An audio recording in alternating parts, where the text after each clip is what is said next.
Hi friends, ನಮಸ್ಕಾರ. ಇವತ್ತಿನ ಎಪಿಸೋಡ್ನಲ್ಲಿ ತರಕಾರಿ ಉಪ್ಪಿಟ್ಟು ಹೇಗೆ ಮಾಡೋದಂತ ಶೇರ್ ಮಾಡ್ತಿದ್ದೀನಿ. ಬನ್ನಿ ಮಾಡೋದು ಹೇಗೆ ಅಂತ ನೋಡೋಣ. 3 ಮೀಡಿಯಮ್ ಸೈಜ್ ಈರುಳ್ಳಿನ ಹೊದದಕ್ಕೆ ಹಚ್ಕೊಂಡಿದ್ದೀನಿ. ಬೀನ್ಸ್, ಕ್ಯಾರೆಟ್ ಸಣ್ಣದಾಗಿ ಹಚ್ಕೊಂಡು ಇಟ್ಕೊಂಡಿದ್ದೀನಿ. ಕಡಲೆಬೇಳೆ 1 ಸ್ಪೂನ್ ತೊಗೊಂಡಿದ್ದೀನಿ. ಹೆಸರುಬೇಳೆ 2 ಸ್ಪೂನ್. ಕೊತ್ತಂಬರಿ ಸೊಪ್ಪು ಸಣ್ಣದಾಗಿ ಹಚ್ಚಿಟ್ಕೊಂಡಿದ್ದೀನಿ.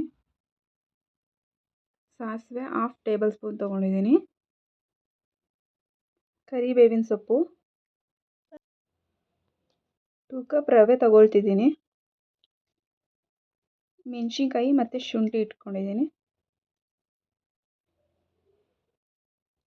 ಇವಾಗ ಉಪ್ಪಿಟ್ಟು ಮಾಡೋದು ಹೇಗೆ ಅಂತ ನೋಡೋಣ. ಒಂದು ಪಾತ್ರೆಗೆ 2 ಕಪ್ ರವೆ ಹಾಕ್ಕೊಂಡು ಲೋ ಫ್ಲೇಮಲ್ಲಿ ಹುರ್ಕೊಳ್ಳೋಣ.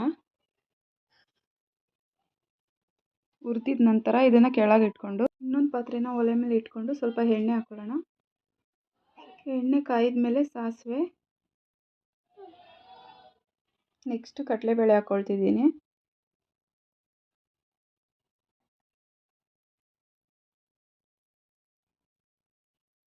ಕಡಲೆಬೇಳೆ ಸ್ವಲ್ಪ ಬೆಂದ ಮೇಲೆ ಹೆಸರು ಬೇಳೆ ಹಾಕ್ಕೊಳ್ತೀನಿ.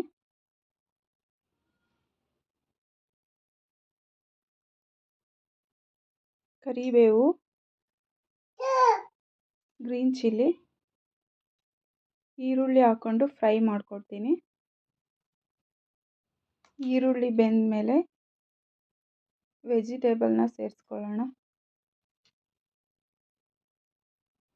ವೆಜಿಟೇಬಲ್ಸ್ ಎಣ್ಣೆಯಲ್ಲಿ ಸ್ವಲ್ಪ ಬೇಯಬೇಕು. 2 ಮಿನಿಟ್ಸ್ ಫ್ರೈ ಮಾಡ್ಕೊಳ್ಳೋಣ.